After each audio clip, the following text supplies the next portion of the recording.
This is a Countdown Bulletin podcast. I'm Keith Olbermann, and soon-to-be former Senate Minority Leader Chuck Schumer has canceled at least all of this week's stops on his book tour, about 10 hours before its first event at the Enoch Pratt Central Library in Baltimore was to begin Monday evening. And about 24 hours after I questioned if this tour could possibly go on as scheduled, I questioned that here on Monday's edition of the Countdown podcast. This is the first good strategic decision by Chuck Schumer in years, and it reflects his personal courage.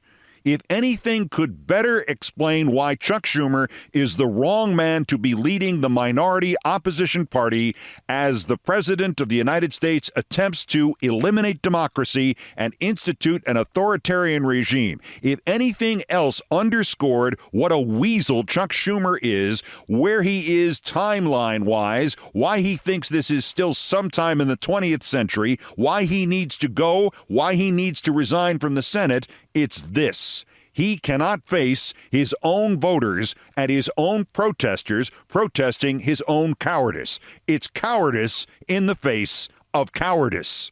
In addition to this, of course, the guy who was going to go with Schumer and be his interlocutor in this, his inquisitor, his interviewer, was Congressman Richie Torres, who had publicly criticized the Democrats, the Quislings, who passed the Trump Enabling Act on Friday, the Enabling Act consisting of the continuing resolution to keep the government from shutting down, which would have been seen as Elon Musk's fault, which the Republicans are trying to do anyway. And, of course, in there, the poison pill that Schumer happily swallowed on behalf of America that hides any inquiry from Musk. Musk cannot be, his actions cannot be, the Dodge people cannot be examined by Congress. That's part of the bill that Schumer approved. Well, the tour would have been fun.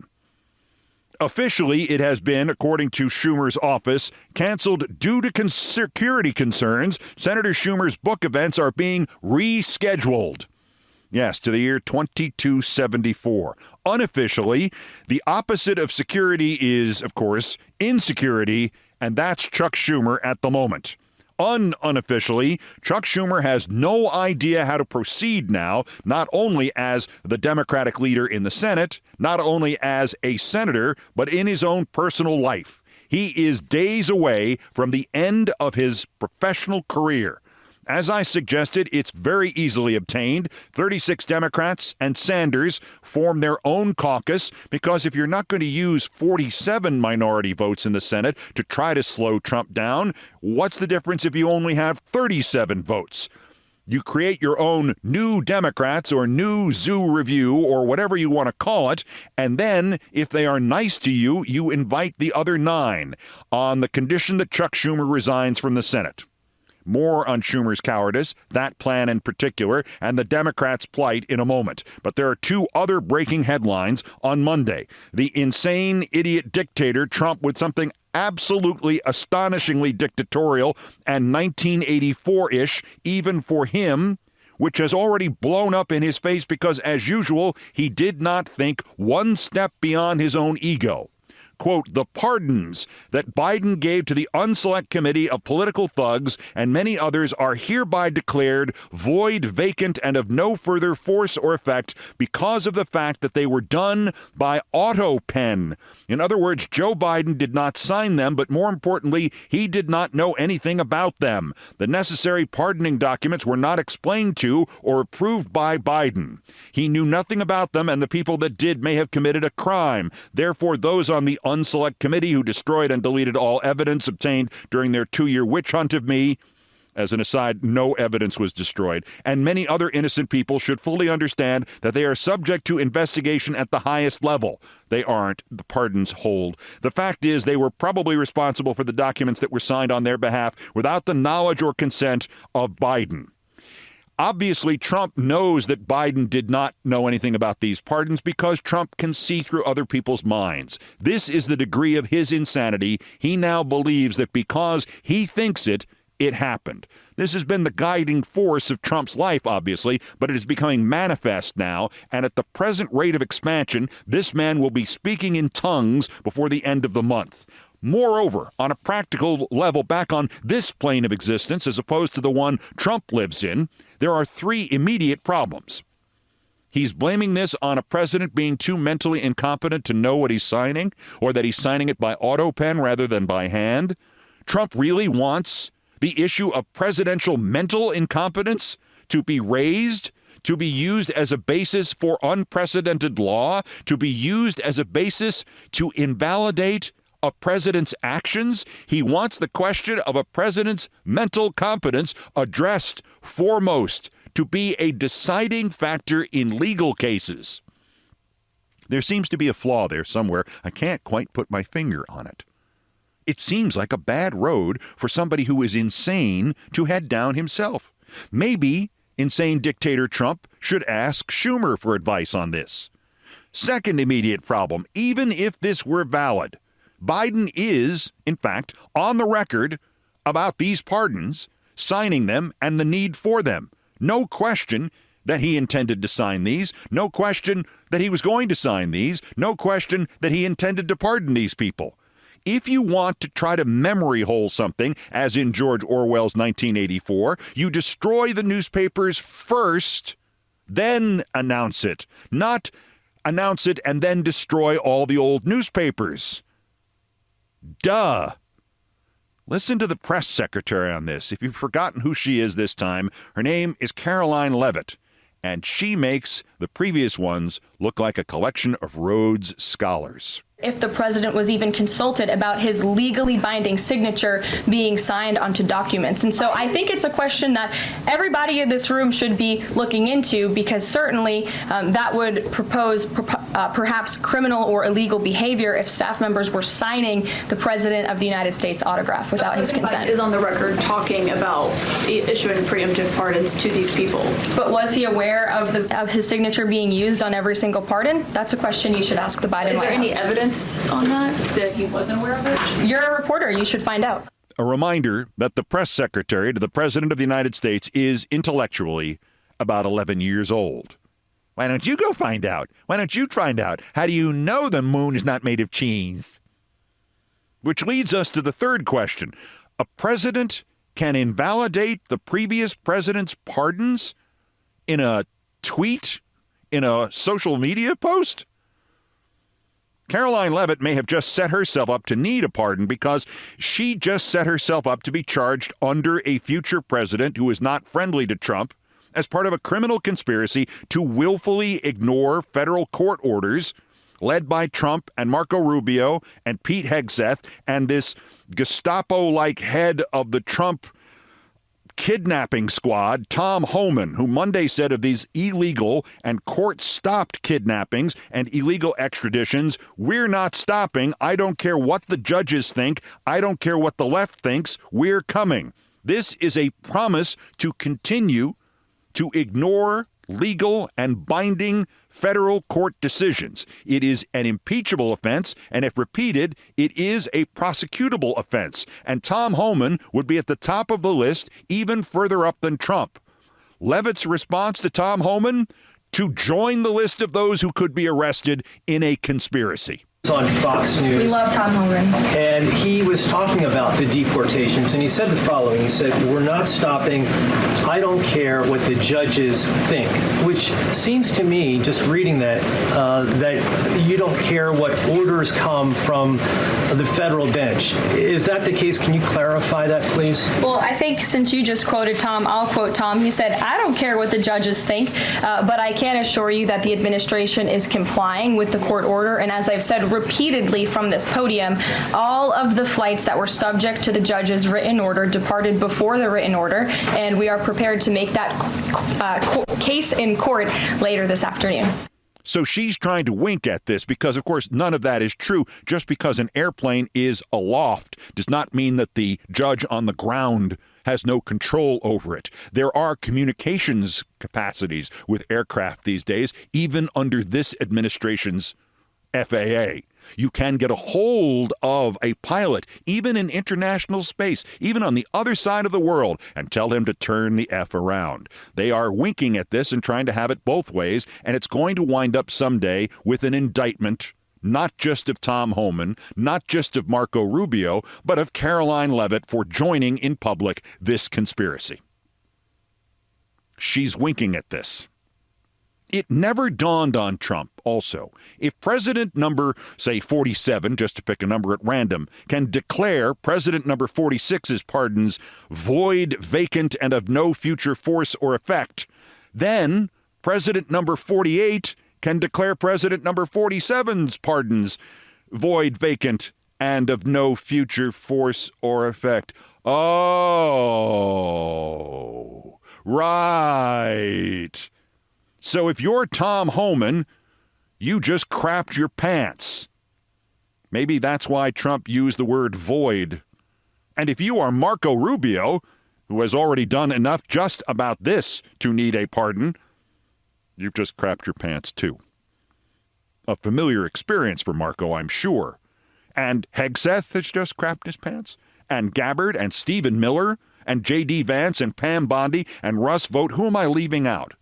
I mean, all of these people who are doing illegal things now are doing these things, these illegal things, on the premise that no matter what happens, Trump will pardon them or Trump's successor will pardon them. And what happens if those, according to Trump, pardons can be invalidated for any reason? There has never been a presidential pardon invalidated in the history of this country. That may be a bad thing and it may change someday, but it's not going to be retroactive. And if it is retroactive, guess who's not going to get one? Rubio, Homan, Hegseth, Gabbard, Stephen Miller, Vance, Bondi, Russ Vought, everybody else in this administration. Oh, yeah, all the ones he already gave pardons to, all the January 6th terrorists, Enrique Tarrio, and the ones in his administration. And Mike Flynn from the last administration, Roger Stone got a pardon, Paul Manafort, Dinesh D'Souza, Scooter Libby, Bernie effing Carrick, Charles Kushner, Steve Bannon. These people are all worried now. Susan B. Anthony got a pardon. And Pete Rose was the next one up. Somewhere Pete Rose is going, well, there goes my bet on getting a pardon. And I keep thinking I was leaving somebody else, and I couldn't remember who I was leaving out. In addition to all of these names, who else from this disastrous Trump nightmare would need a pardon that Trump just made impossible if his opinion on this is held valid? I couldn't remember who. And then I read something online. Elon Musk. My companies make great products that people love, and I've never physically hurt anyone. So why the hate and violence against me? All he's trying to do is make apartheid great again. Maybe it's the fact that he's illegally voided American aid worldwide, and that has already led to deaths internationally and will likely lead to millions of more people dying because he decided to save money for rich people like him and was given illegal access to the computers to make that happen. That he's illegally accessed in the process the private records of tens of millions of Americans. And if any of his companies had done that, the people involved in those companies and in those interactions with your private records, they would be facing criminal charges. That he retweeted a guy who said Hitler didn't commit the Holocaust, but his public sector employees did, when Musk himself has ID'd himself on his own site as tech support, which is by definition a public sector employee. No, Hitler did not commit the Holocaust. Public sector employees did, like me. Now, he doesn't need a pardon.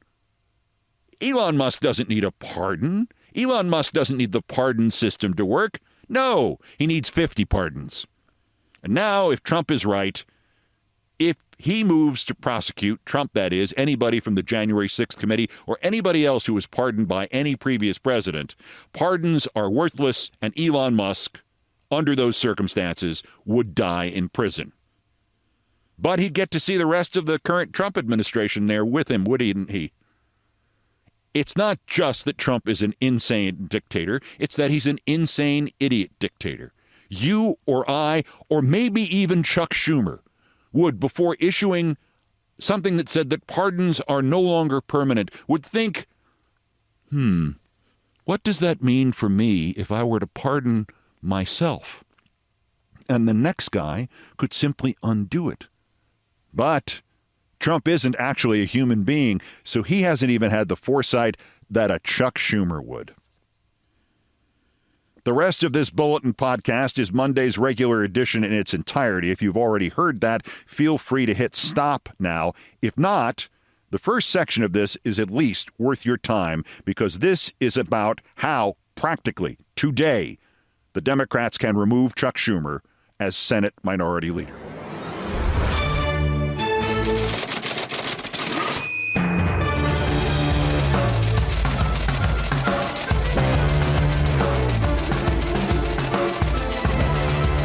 How do you unseat a Senate Democratic leader asking for a democracy? On the one hand, it is impossible. On the other hand, it could be done in about 48 minutes. There is no process to force the Democrats to conduct a new Senate leadership vote, even though by one measure, Chuck Schumer would lose such a vote 37-10, which is what he lost the vote in his own party in his suicidal decision to enable Musk and Trump to proceed unchecked as they rape the government and the laws and the budget and the nation for the next 6 months. Democratic Party rules only mandate leadership elections with the start of each new Congress. The last one was December 3rd.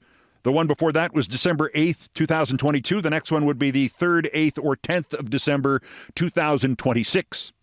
The only way there would be a new Democratic Party leadership election would be if Schumer resigned or is forced to. On the other hand, if the 36 Democrats and the independent who broke with Schumer in this catastrophe were to simply form their own caucus and elect their own leader, just to pick a name at random, Chris Murphy of Connecticut, Chuck Schumer would be minority leader in name only. The risk of this, of course, is a total fracture of the Democratic Party inside the Senate and out of it, and the prospect of an idiot like Fetterman or an invisible senator like Gillibrand actually caucusing with the Republicans.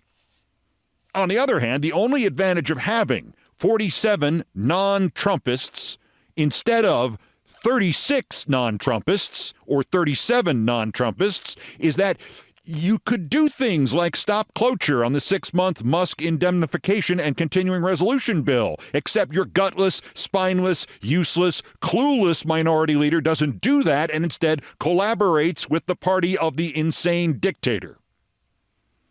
If he's not going to use 47 votes, what's the difference if he only has 37 votes or if his successor only has 37 votes?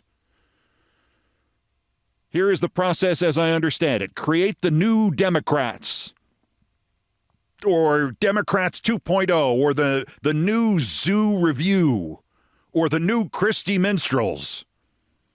Doesn't matter. Just position them as the actual minority in the Senate. They have the second most votes. Point out to Schumer he's now leader of the third party in the Senate. And if he does not resign as Democratic leader, you will not let him join your new caucus. And you won't let the other losers in either. Senator Murphy, for one, is not leading this revolt. Not anyway at the moment. On NBC yesterday, do you think that Leader Schumer is the best person to lead your caucus in this moment? Senator Murphy, Senator Schumer certainly can lead this caucus. NBC, would you consider that role? Murphy, I don't think anybody's having that conversation right now. Right now? But the American people certainly are having that conversation right now. The Democratic Party certainly is having that conversation right the F now. CNN poll yesterday, Democrats and Democratic leading independents now say 57 to 42% that Democrats should mainly work to stop the Trump agenda. Not work with the GOP just to get some of their own ideas into legislation. 57 to 42. The NBC poll asks the same question in a different way. Should Democrats stick to their positions, even if that risks sacrificing bipartisan progress? The answer is yes, 65 to 32. 8 years ago, that poll came in no, 59 to 33. It went from 33-59 to 65-32. And these new polls, these landslides, these are before what Schumer did last Friday. God knows how bad these numbers are now. But whatever they are, they actually add up to just one thing. Chuck Schumer is done if the Democratic senators want him done, or if the Democratic Party explains to them that Schumer is done. If they explain this in public, loudly, immediately. Discretion is the better part of valor. Or at least fear is the better part of valor. And all day yesterday, I kept waiting to hear that the start of Chuck Schumer's book tour tonight in Baltimore had been postponed or canceled, or he had laryngitis, or they had forgotten to ship the books, or print the books, or write the books. But if Schumer could actually make a career-ending and maybe a democracy-ending decision like he did on the Musk indemnification and continuing resolution bill, why wouldn't he be stupid enough to walk out at the Central Library in Baltimore tonight so he can get booed off the stage? Some people, one day, just run out of smart. Chuck Schumer live tonight in Baltimore. Live at Politics and Prose at 6th and I in D.C. Wednesday night. Live at the Weitzman Museum in D.C. Thursday afternoon. Live at the Moss Theater in Santa Monica Sunday. Or, this event has been unexpectedly canceled. There will be no Chuck Schumer, and there will be no refunds. I hope now, 3 days after they each lit themselves on fire, only to discover it just wasn't enough for insane dictator Trump. I hope soon-to-be former leader one way or the other Schumer and Senators Fetterman and Gillibrand and the others who sold out the democracy and more immediately their colleagues in the House. And I hope the executives at MSNBC who, remember, fired or demoted all the hosts of color, and the executives at CNN who thought they could hold insane dictator Trump at bay, I hope they have all understood where we are, and in particular where they are. Here is where we are. Donald Trump is insane. There is only one path through his insanity towards restoring America as a democracy, as a nation independent of Putin, as a place not to be ashamed of. It is to destroy Trump's presidency. Destroy his presidency. Nothing else will stop him. His last remaining human emotion is vengeance, and nothing you do, no matter how whorish, pandering, obvious, remorseful, no matter how much money or KY jelly-covered praise it contains, will register with him. He wants to destroy you. He wants to destroy the country. But he wants, Schumer, MSNBC, CNN, he wants to destroy you guys first. And I believe that CNN and MSDNC, who literally write 97.6% bad about me, are political arms of the Democrat Party. And in my opinion, they're really corrupt and they're illegal. What they do is illegal. So, hey, CNN, how's letting that pimp Scott Jennings take over prime time working out for you? Insane dictator Trump basically told the DOJ Friday afternoon, arrest CNN. Good thing, Tapper and Bash, that you didn't fact-check him in the debate last year. Backstage at the DOJ, Trump probably mentioned the two of you by name. I'd rather have a questioning audience, said CNN's Chris Licht 2.0. He's British. His name is Mark Thompson. At an event on trust in the media on the 1st of this month. I think we should dry our eyes about the loss of traditional trust. Congratulations, Lord Thompson. You have succeeded. Now nobody trusts CNN. Not your former audience, not others in news media, and obviously not Trump and his terrorist cell. Actually, I take that last part back. All of us, Trump included, can trust CNN to do the wrong thing. And as to Schumer, I really wonder if he will be stupid enough to go out in public tonight or on the rest of his tour. Because a man in his position can be that stupid, can convince themselves, they won't protest me, I'm the leader of the party in the Senate.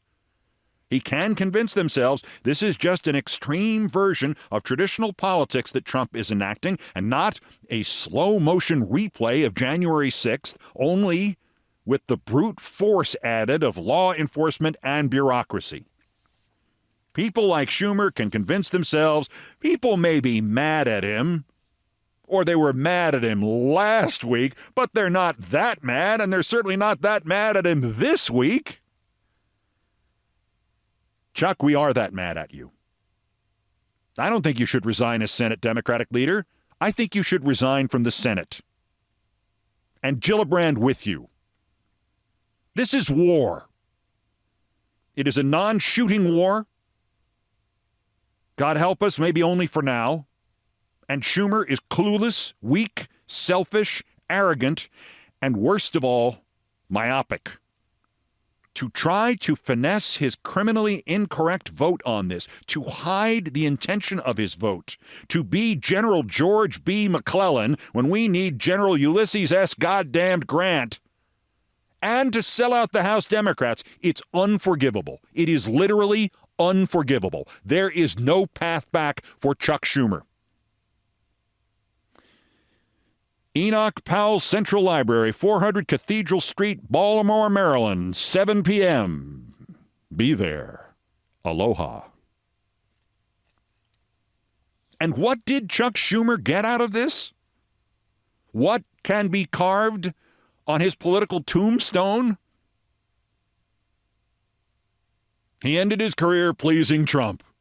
Congratulations to Chuck Schumer for doing the right thing. Took, quote, guts, unquote, and courage. The big tax cuts, L.A. fire fix, debt ceiling bill, and so much more is coming. We should all work together on that very dangerous situation. A non-pass would be a country destroyer. Approval will lead us to new heights. Again, really good and smart move by Senator Schumer. This could lead to something big for the USA. A whole new direction and beginning! Exclamation point! Does it worry you at all, Chuck, that 24 hours after that statement, insane dictator Trump's lawyers told a federal court he has an inherent right under Article 2 to deport anybody, immigrant or otherwise, on what he and he alone says are national security grounds? And does it worry you, Chuck, that 12 hours before he praised you for doing the right thing, 12 hours before that, Donald Trump decided you are no longer Jewish. And Schumer is a Palestinian as far as I'm concerned. You know, he's become a Palestinian. He used to be Jewish. He's not Jewish anymore. He's a Palestinian. Okay. Yeah, but he's never going to do something like that again. Not as long as he thinks he owns you because you did something he desperately needed you to do. And you were the only one who could do it. And so now he might as well own you. Or, I don't know, deport you. You know what you do when somebody says that about you, Chuck? You ask for a meeting with him, a photo op, and when the cameras are all rolling, then you kick him in the balls and you take the consequences. You don't make a deal with him the next day selling out the people who put you in office. Politico sometimes uses anonymous sources irresponsibly, but I'm not sure that's the case here. They often also look through the wrong end of the telescope, and I'm not sure that's the case here either. Quote, one Democratic senator granted anonymity to share private discussions, said conversations are starting about whether Schumer should be their leader going forward. There's a lot of concern about the failure to have a plan and execute on it, the senator said. It's not like you couldn't figure out that this is what was going to happen. Behind closed doors, even some longtime Schumer allies are raising the specter that his time has passed. Quote, Biden is gone, Pelosi is in the background, Schumer is the last one left from that older generation, said one New York-based donor who is a longtime supporter of the leader. I do worry that the older generation thinks 2024 was just about inflation. But no, the game has changed. It's not left-wing or moderate. It's everyone now saying the game is different now. But he was set up to battle in 2006, and we're a long way from 2006. Or, as the Hollywood writer-director Mike Samanek wrote much more succinctly, I don't want to say the Schumer optics are bad, but Gavin Newsom just invited him on his podcast.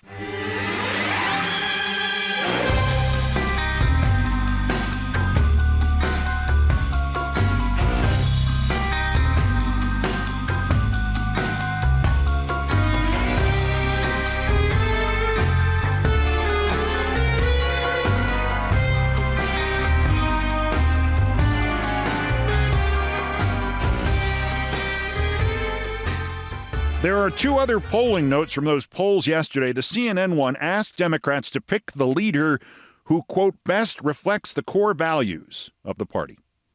AOC is at the top at 10%. Kamala at 9%, Bernie at 8%, Hakeem Jeffries at 6%, Jasmine Crockett at 4%, Obama at 4%. Oh, yeah, Obama. Remember Obama? I'm sure he'll be dropping a protest playlist any day soon after he does his hoops bracket. Chuck Schumer is at 2%. No one, the choice no one, is at 30%. AOC has 5 times Schumer's support. No one has 15 times Schumer's support. And Schumer at 2% is tied with Elissa Slotkin. The other poll, Trump's favorability among all voters is already 4 points underwater and 12 underwater on the economy. I mean, how do you F this up in both directions, Chuck? Just as Trump begins to drown on the economy, and just as Elon Musk was retweeting somebody who wrote, Stalin, Mao, and Hitler didn't murder millions of people, their public sector workers did. And even in the White House, Musk was seen to be imploding, and then in response to that imploding, the White House itself managed to implode and attack the racist Musk by going even more racist than him. Musk blithely tells Kudlow, Scotchy, Scotch, on Fox Business about cutting entitlements. In her red letter newsletter, Tara Palmieri writes, even though Trump staffers are terrified of Musk, they know that if you try to cut Social Security, Medicare, and Medicaid, you die, politically speaking. Quote, it's no longer simmering resistance. People are effing furious, said a source with knowledge of the situation. And then comes the coup de lac of grace. Quote, Medicaid is not just for black people in the ghetto. These are our voters, unquote, said a Republican operative close to the White House. How is that not the quote on the lips of every Democrat in this country today? Medicaid is not just for black people in the ghetto, said a Republican operative close to the White House. These are our voters. How is it not the quote on every Democrat's lip today? 2 words. Chuck Schumer. Or maybe the quote from that little twerp Marco Rubio, who, like Schumer, actually thought he could bargain with Trump and instead wound up having to be the front man for the first assault on freedom of speech and extra-legal extraditions, and now having to expel the duly appointed South African ambassador to the United States because Elon wants to make apartheid great again. Rubio had to call South Africa's Ambassador Rasool, quote, a race-baiting politician who hates America, who is no longer welcome here, because Rasool gave a speech Friday in which he said Trump was, quote, mobilizing white supremacy in the U.S. and abroad as well. So what's your complaint about that, little Marco? Trump is mobilizing white supremacy in the U.S., and so is Musk. And so, Marco, are you complicit little shit. And by the way, a race-baiting politician who hates America and is no longer welcome here? Marco, since that also describes Trump, does this mean you're going to expel Trump? Because somebody is damn well going to have to. Also of interest here, I'm under the weather. So this will be kind of short today, but the worst persons list is the never-ending feast. And as the world collapses and Trump openly ignores the courts and starts deporting people illegally yesterday, guess what the lead story was at Politico? The tone of a D.C. dinner for reporters. The tone, I swear to God. There's nothing fatally wrong with our media political industrial complex. No. That's next. This is Countdown. This is Countdown with Keith Olbermann.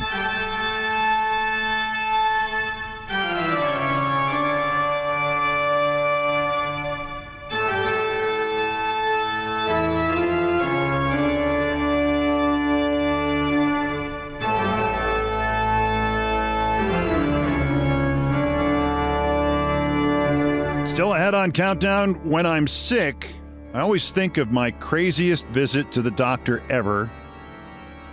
I was 21-ish, and the somewhat surprising outcome. So my face stuck to the side of the train, and they had to help me break free from the window. Like that's never happened to you. First, believe it or not, there's still more new idiots to talk about. The daily roundup of the miscreants, morons, and Dunning-Kruger effect specimens who constitute today's other worst persons in the world. Here are the nominees. The bronze, worse, Politico. I know, I praised them earlier. Like Trump, this only lasts 3 to 4 minutes. That's as much time as it's going to buy you. Illegal deportations, U.S. citizens being locked up because they were born somewhere else and were...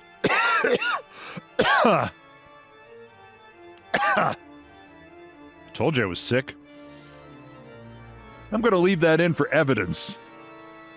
Illegal deportations, U.S. citizens being locked up because... No, I really did leave that in.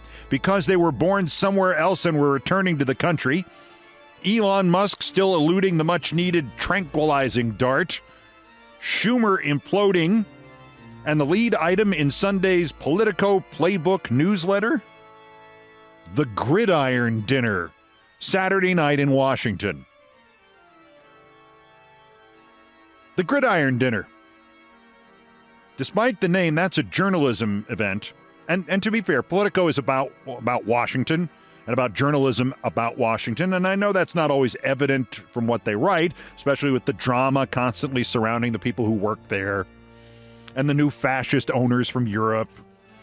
But do you think just once, you could lead with the, earth-shattering news? Like if Schumer is going to be deposed, or if there are planes full of people who have a legal right to be here who have been illegally deported by the insane dictator of the United States?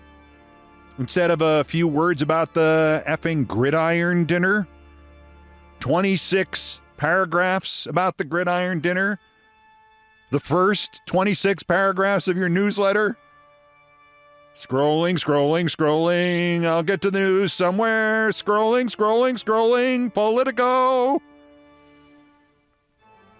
26 paragraphs about the Gridiron Dinner and how they didn't toast the president.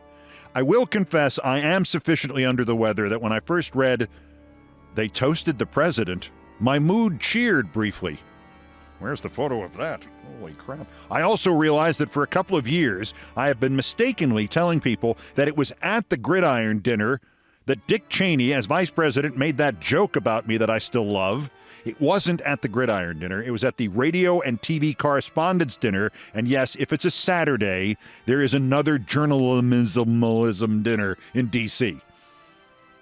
Since you asked, I was going to read the way Adweek covered it, but, the clip is on YouTube, so...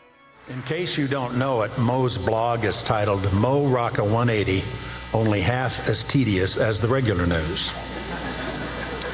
Among his other credits, Mo used to host a TV show called Things I Hate About You. I'm sure I've seen that program, only I believe it's now called Countdown with Keith Olbermann.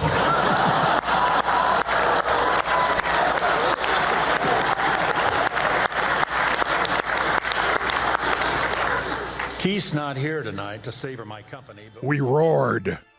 I'm Jack Taney, and this is a joke about Keith Olbermann.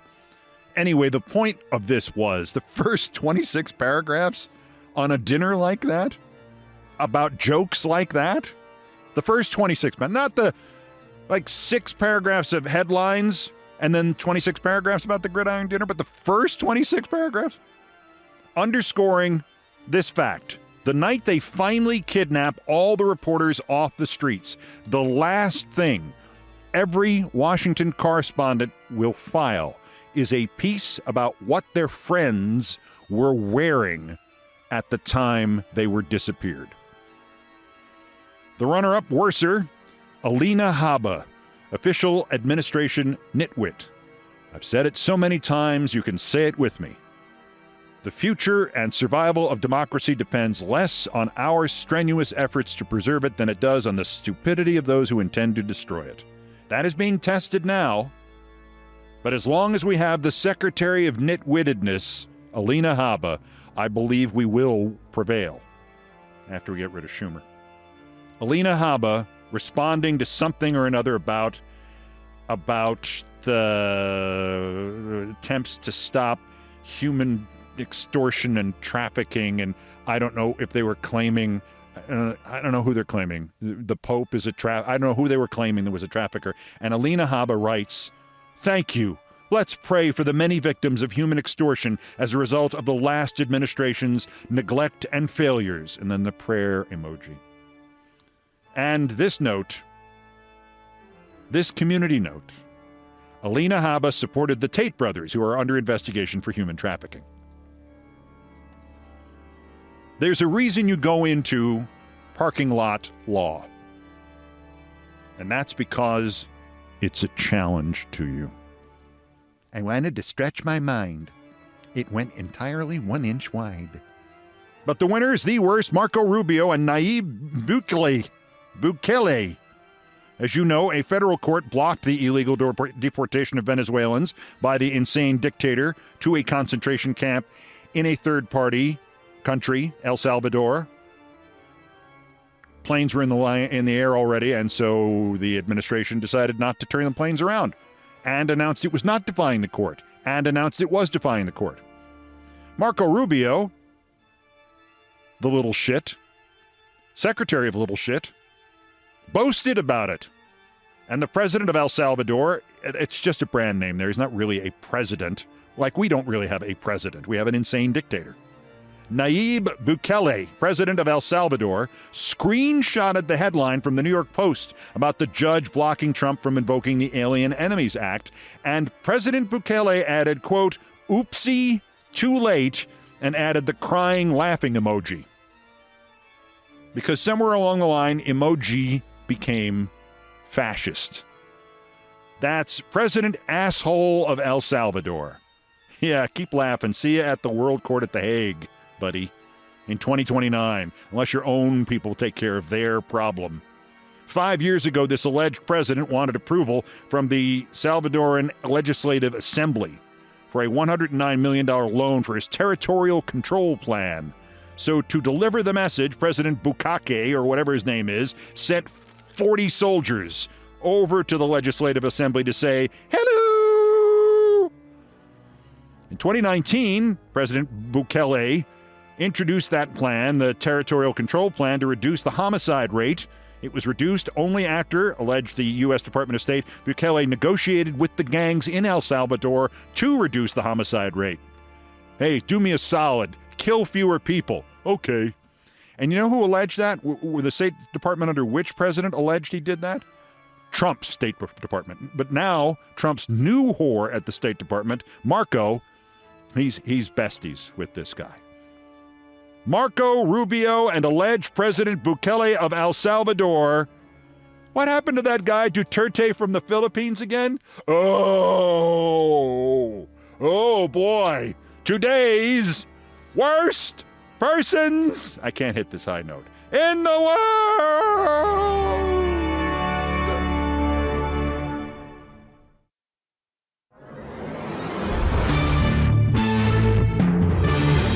To the number one story on the countdown and things I promised not to tell. And this is anything but an important career story, but I was reminded of it recently and I laughed like hell, so I thought maybe you should too. I haven't seen all of them in this country, but to my mind, the most underrated of American rivers is the one I grew up along, the Hudson. It gets a bad rap because it's associated with New York City and the deteriorating remnants of the city's once dominant piers, some of which have been unused and rotting for half a century now. But further upstate, literally just past the city line, the Hudson is a magnificent river just to watch, never mind ride on. This is particularly true during a stretch in which the western side of the river is fronted by a series of sheer cliffs called the Palisades, brownish black and striated, carved as the river took shape millions of years ago, but always looking like they had been carefully designed for aesthetic effect. Unfortunately, they are best seen from the commuter railroad that runs along the Hudson into Westchester County, New York, instead of a series of parks or even private palaces. Our forefathers had the presence of mind to build factories and copper processing plants and other nightmares right on the Hudson because of the obvious transportation benefits the Hudson provided. And so the train tracks were laid out next to the river because that made it even easier to get stuff to and from the big city, and damn the views or the ability to appreciate life on the water or the pollution. Still, if you ever find yourself now taking a train from Grand Central Station into the western half of Westchester, get a window seat on the left side of the train, or better yet, when you come back into New York City, sit on the right side, on the river side, and you will get 15 minutes or more of the most magnificent view imaginable out the big windows. Winter, spring, summer, or fall, the Palisades provide the Hudson with a magnificent frame that's almost like a miniature Grand Canyon. I remember thinking of all this that one day early in 1980. I was finally feeling a little better thanks to Dr. Cecilini. Dr. Cecilini had been my physician since I was a boy, and he was the school doctor, and he'd been the town doctor since about 1944. And he always name-dropped other patients I'd never heard of.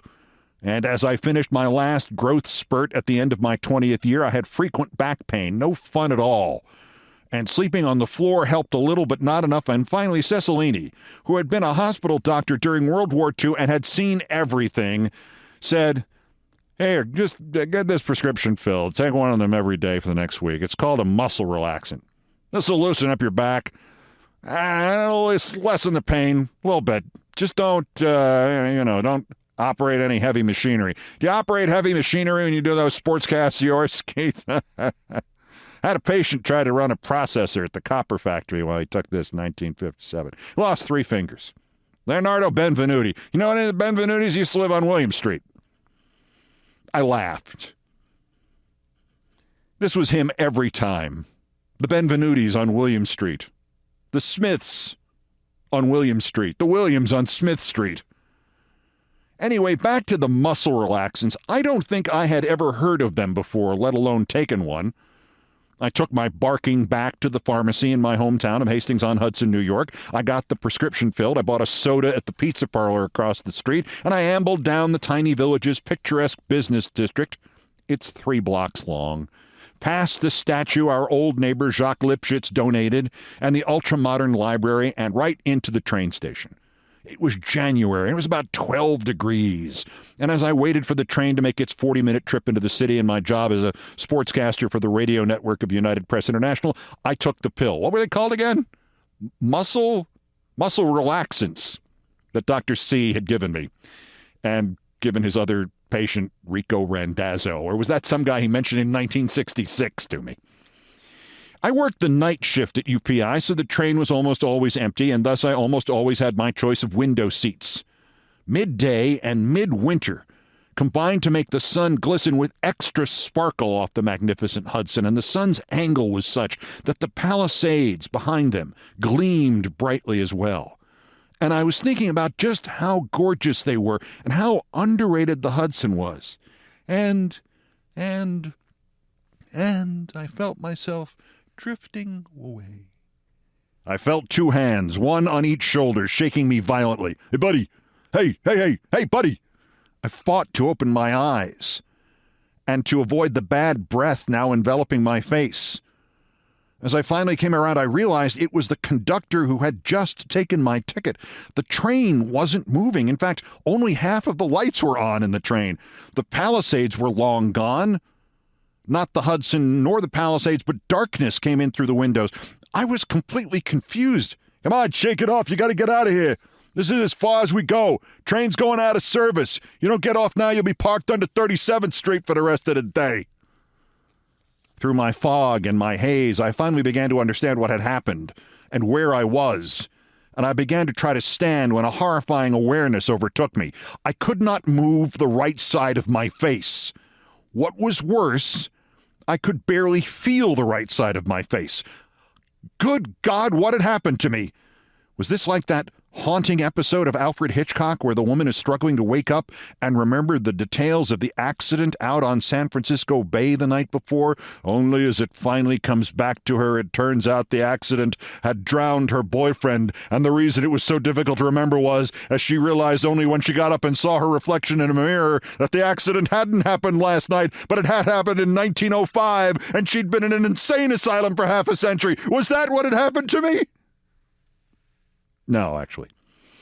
As I discovered when my struggle finally freed my face from the train window to which it had stuck because I had drooled for like 35 consecutive minutes, because I had taken the muscle relaxant, because I had taken it on an empty stomach, because I knew nothing about muscle relaxants, because I was out cold with my mouth open, pressed up against the train window on a 12-degree day, and I had gotten frozen to the glass. Look, it was not quite half a century in an insane asylum, but certainly more embarrassing. It seemed like it took me half a century to pull all of this together.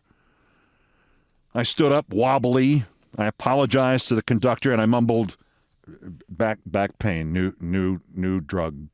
And as I banked from one side of the doorway to the other and bounced out onto the platform, the conductor shouted after me, "Only take 'em at night, huh?"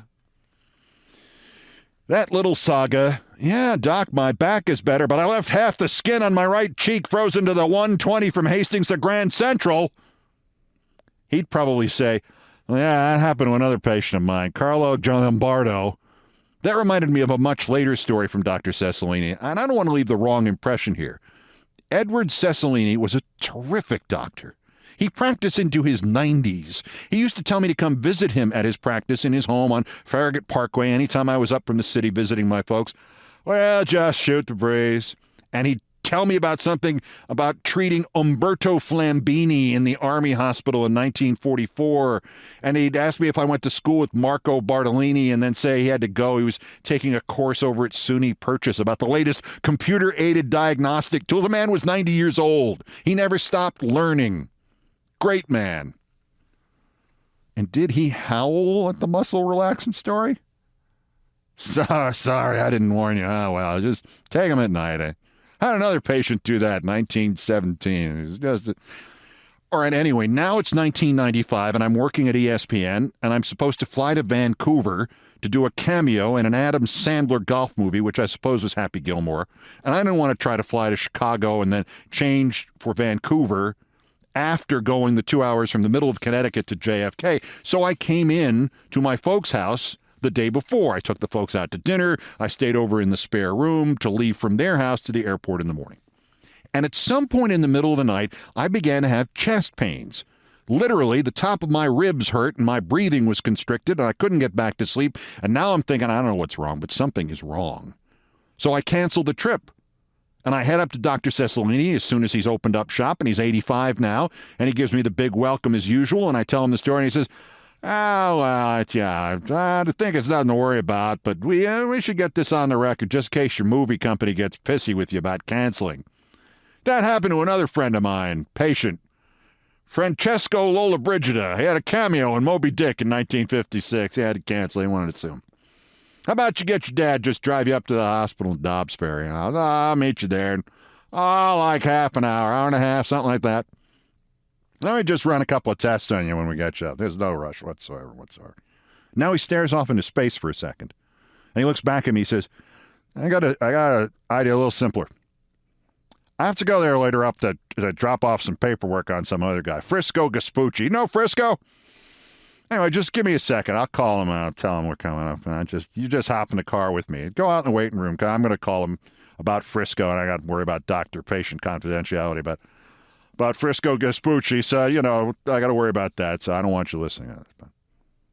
So now, Ed Cecilini is driving me to Dobbs Ferry Hospital, and I'm thinking about how much he defines the idea of a really dedicated doctor and how every other patient he's ever mentioned to me, I've never heard of one of them. And we get to the hospital, and I don't know, we talked about baseball or my folks or something, and he drives right up to the ER, and we walk in like it's nothing, and he waves to the admitting nurse. Hi, Sheila. How's your son, Sheila? And he points at me, he says, that's the guy. And he says, like it was absolutely the way they do it at every hospital, You can get all his info from him after we run this little check on him, all right?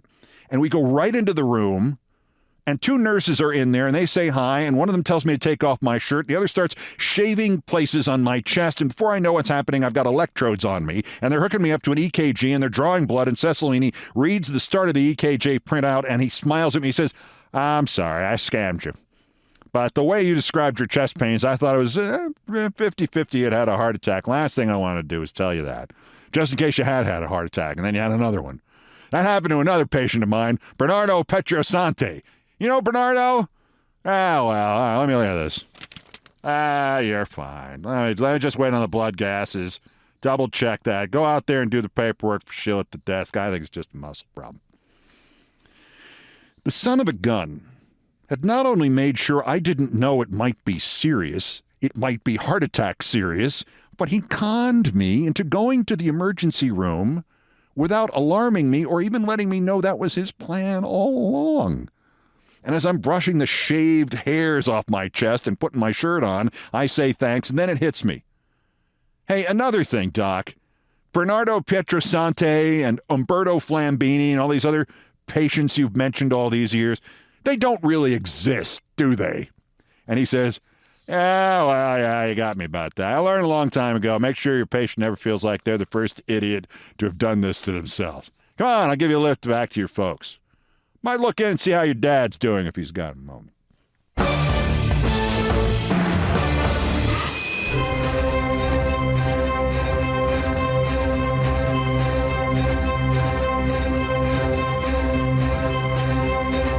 I've done all the damage I can do here. Thank you for listening. Once again, my apologies for the relative brevity.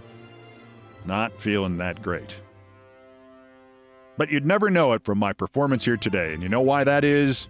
Because I'm tough. Also because you can edit out all the bad stuff.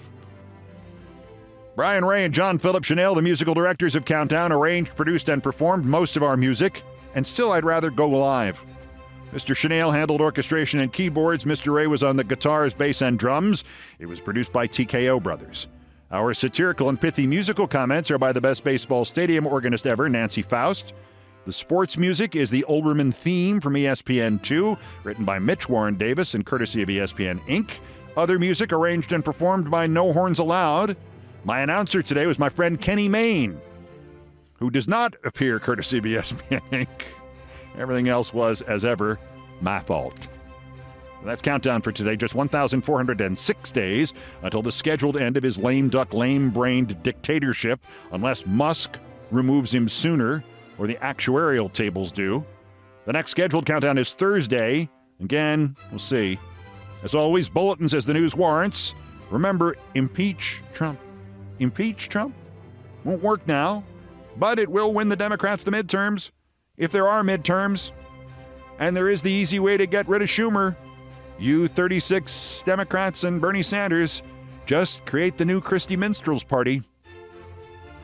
Till next time, I'm Keith Olbermann. Good morning, good afternoon, good night, and good luck.